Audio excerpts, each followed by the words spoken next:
solución estructural a su déficit de generación de energía. El gobierno propone una ley económica urgente mientras las pérdidas se acumulan y las expectativas se centran en la posibilidad de que llueva en las estribaciones orientales de la cordillera a fin de que se llenen las represas. ¿Cuál es la mirada del sector empresarial a la situación caótica que afronta el país?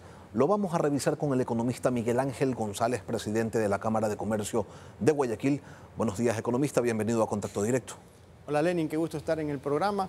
Un saludo para ustedes y para todos aquellos que nos están viendo y escuchando en estos momentos. ¿Cuáles son esas primeras impresiones que les genera la nueva ley económica urgente que el Ejecutivo remite a la Asamblea? Yo creo que es un paso positivo que busca atraer la inversión privada. Y eso es lo primero que yo quiero resaltar. Y me voy a tomar un espacio para esto.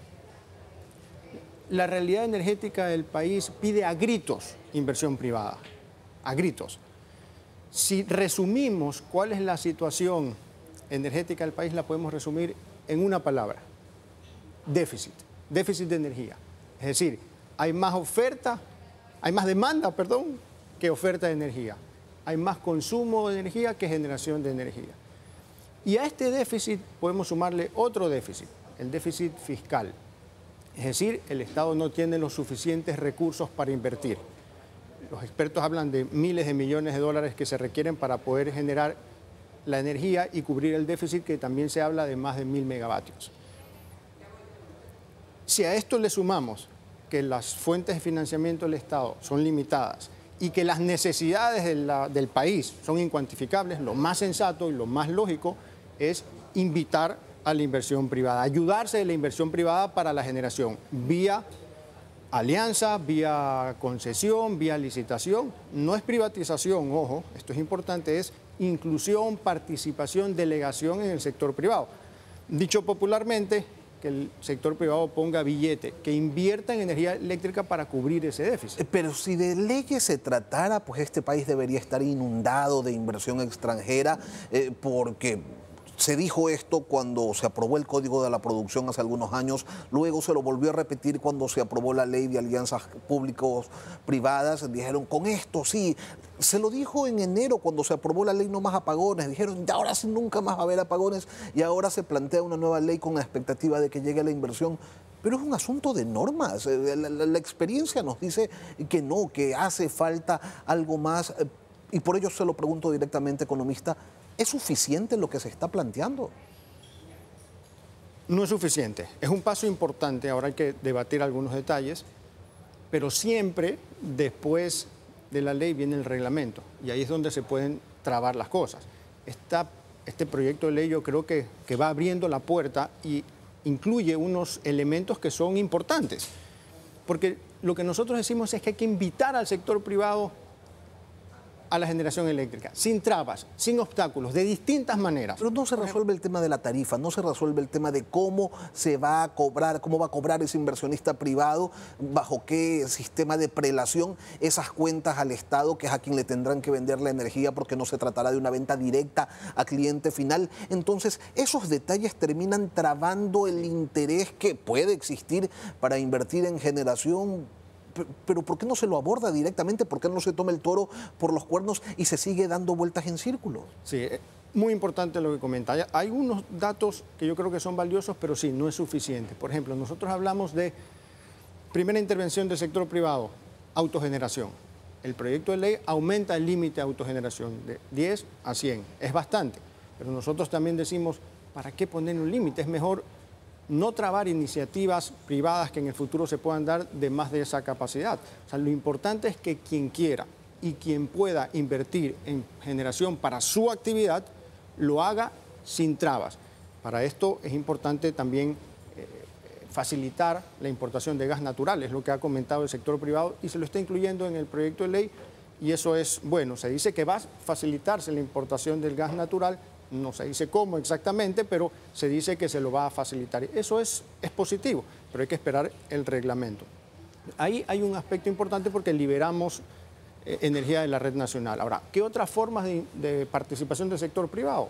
Hablamos también de que el sector privado invierta en generación para proveer a la red nacional. Y aquí es donde hay que tomar en cuenta un factor fundamental, y es que quien esté dispuesto a invertir, quien quiere invertir en ingeniería eléctrica, tenga la seguridad y tenga la confianza de poderlo hacer, sabiendo que no le van a cambiar las reglas del juego y sabiendo que le van a pagar su respectivo servicio de generación eléctrica. Y ahí este proyecto incluye un elemento importante que lo veníamos diciendo desde el sector privado, que son las llamadas PPA o acuerdos de compra de energía, donde hay un poco más de seguridad y garantía a través de fideicomisos también para que quien invierta y que le vaya a vender a las unidades de negocio públicas tengan la certeza de que le van a pagar, porque aquí lo que tenemos que pensar es que el sector público tiene que dar seguridades a los inversionistas, porque tenemos mala fama. Ahora, los costos de la crisis ya se los ha dado a conocer 12 millones de dólares por hora y hasta ahora con cortes diarios de 10, 12, 14 horas diarias, pues las pérdidas ya deben sumar algunos cientos de millones. Pero vamos dándole contexto, economista, a estas afectaciones. ¿Ya hay negocios que han cerrado? ¿Se tiene claro cuál es el impacto sobre el empleo que esta situación trae consigo? Sí, el costo es sumamente fuerte, especialmente para los pequeños comercios y empresas. Algunos la situación los pone de rodillas, a otros ya los ha enviado a la lona. Yo converso con ellos todos los días. Pero tienen una la situación de algunos pende de un hilo. Y claro, en pérdidas de ventas, nosotros calculamos ya una semana de un día de apagón de 9 horas, estamos hablando de más o menos 700 millones de dólares de pérdidas en ventas, en economía formal. No estamos contando la economía informal, que en Ecuador pues también tiene una participación. ¿Negocios más o menos cerrados? 30%. Eso lo estamos cuantificando. Yo lo que he visto, y me da orgullo decirlo, que la actitud del comerciante, la actitud del pequeño empresario es digna de rescatar, porque a pesar de las dificultades, como sea, intenta salir adelante y ante la falta de energía eléctrica le inyecta energía interna para poder funcionar. Pero con esa energía interna no se puede, por ejemplo, brindar un servicio, no se puede atender un restaurante, no se puede mantener una cadena de frío. Entonces, con 9 horas diarias, con 10 horas diarias de apagón, ¿ha habido ya un impacto sobre el empleo? Porque ¿para qué voy a tener a 3 o 4 personas si finalmente voy a trabajar una sola hora al día porque es el tiempo que me dan de luz? Sí, no, estamos en el proceso de cuantificación porque esto toma algo de tiempo, pero sí, el golpe es duro y los comentarios que nos llegan, las conversaciones que tenemos es que la situación es sumamente dura y que ese golpe es durísimo para muchos. Por eso yo creo que sí es justo y necesario pensar en formas de alivianar o de mitigar este impacto, especialmente en los pequeños. Por ejemplo, plazos de pago para obligaciones con el Estado, por ejemplo, falta de desgravar algunos productos de generación eléctrica más pequeños, desgravar aranceles o impuestos para que la gente tenga acceso a este tipo de herramientas, buscar mecanismos para alivianar.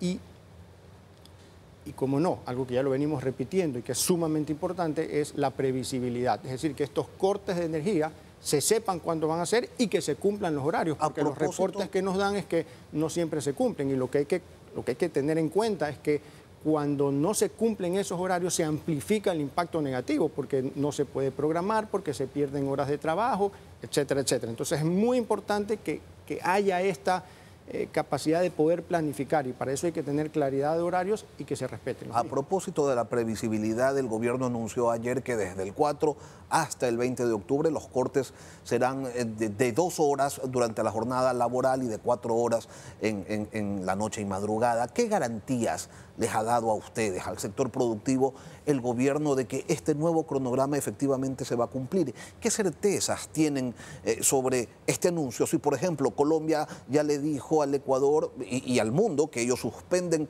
la exportación de energía eléctrica y las lluvias, que es el otro factor, pues son apenas un anhelo. Sí, no tenemos esa garantía. Es lo que venimos solicitando, es lo que venimos pidiendo. Ojalá se cumpla. Pero este anuncio no les llega a ustedes acompañado de un informe técnico diciendo, señores, miren, por estas razones nosotros consideramos que durante las próximas 2 semanas los cortes se van a reducir a estos horarios que son mínimos porque esta es la situación, estas son las condiciones, estas son nuestras expectativas. Nada de eso les dicen. Esa es la información que se necesita, esa comunicación de doble vía para poder dimensionar el problema, prepararnos mejor y ayudar también con soluciones, pero si no tenemos la información exacta, pues obviamente no se puede ayudar de la manera más exacta o más precisa. Vamos a tener algunas reuniones con las autoridades y esto es lo que vamos a presentar o a comunicar, es decir, hablemos claramente con la verdad y nada más que la verdad para poder prepararnos bien y para poder ayudar en la solución. O sea, lo que el sector privado quiere es seguir ayudando en la solución. Por eso hablamos de invitar al sector privado a que invierta en generación y lo que solicitamos es que haya seguridad jurídica, que haya esa certeza de que el sector privado va a poder invertir sin ningún problema. Nosotros hemos venido hablando incluso de caminar ya hacia la creación del mercado eléctrico, donde haya sana competencia, que aumente la eficiencia en el sector que tanta falta hace, y para irnos alejando pues, del monopolio estatal que ya ha demostrado en mucho tiempo pues, ser ineficiente y que nos tiene en estos momentos en oscuridad, ¿no? ¿Cuál es el ánimo de los empresarios ante la política y sus actores que no responden de manera efectiva a los problemas primarios que afectan al país? No hay agua, no hay luz, y que afectan pues, al país, y cuando se dice afectan al país, afectan las inversiones del sector productivo y afectan el desarrollo de sus negocios. Sí, obviamente hay en su momento indignación, luego estamos queriendo pues, ayudar, exigiendo que haya la comunicación clara y obviamente pidiendo acciones inmediatas. Lo que no nos puede pasar, por ejemplo, es que mañana empieza a llover más y nos olvidemos de seguir avanzando en las decisiones y en las medidas estructurales de fondo que cambien esto de una vez por todas. Por eso es importante que se avance en la inversión privada, que se agregue en el proyecto de ley los elementos que hay que agregar y principalmente que haya la conciencia, porque esto es importante, tiene que haber voluntad política, independientemente de la ley, así se apruebe esta ley, se necesita voluntad política y voluntad de las autoridades administrativas para facilitar la inversión privada, porque luego de la ley viene el reglamento y en el reglamento también todo se puede trabar. Lo importante es que haya la conciencia en el sector público y en la ciudadanía de que la situación exige inversión privada y que hay que facilitarla con seguridad jurídica, que lastimosamente el país no tiene muy buena fama de respetar las reglas. Y seguridad jurídica es, primero, que hayan reglas, segundo, que sean claras, simples, que se respeten y que se hagan respetar. Y para eso se requiere voluntad política y una burocracia que permita que las cosas avancen. ¿Pero han pensado en hacer algo más para qué sé yo, trascender de esa postura de ser el que propone y hay que ver, pues se acoge en mi propuesta? Esa es una instancia. La otra es la de ser víctima de la situación. Pero ¿cómo pasar a ser un actor principal, preponderante y participativo en los hechos y no solamente con el discurso de la toma de decisiones en el país? Obviamente víctima del sector empresarial jamás. Usted habla con cualquier comerciante y a pesar de las dificultades busca salir adelante, nunca para, nunca se detiene. Eso es parte de la esencia de un empresario, de un emprendedor, de un comerciante, siempre buscando ser parte de la solución. Hoy estamos autogenerando, estamos ayudando con la autogeneración de muchas empresas a la red nacional y obviamente proponiendo. Nuestro deber es proponer, exigir, solicitar, pero obviamente quienes definen las reglas del juego y quienes rayan la cancha son las autoridades. Por eso también es importante no depender tanto de las autoridades y por eso nuestra propuesta y nuestra exigencia es que se invite al sector privado a participar y se le den todas las facilidades, como ha pasado en otros países. Solo como ejemplo, Colombia y Perú, que también están pasando por las mismas sequías y estiajes, pero hace algunos años, hace algunas décadas, tomaron la decisión de crear un mercado eléctrico, de que participe el sector privado y que tengan en estos momentos la suficiente energía para hacer frente a los estiajes. En este contexto en el que la política tiene que preocuparse de resolver no problemas contemporáneos, sino asuntos primarios, ¿a ustedes les molesta, les fastidia que haya 16 candidatos a la presidencia de la República, tener que asistir a un circo barato y de los malos, pues además, donde lo que se propone no constituye necesariamente una respuesta a esas necesidades básicas que afectan al país? Sí, lo que nosotros queremos ver son políticos que realmente quieran hacerle un bien al país.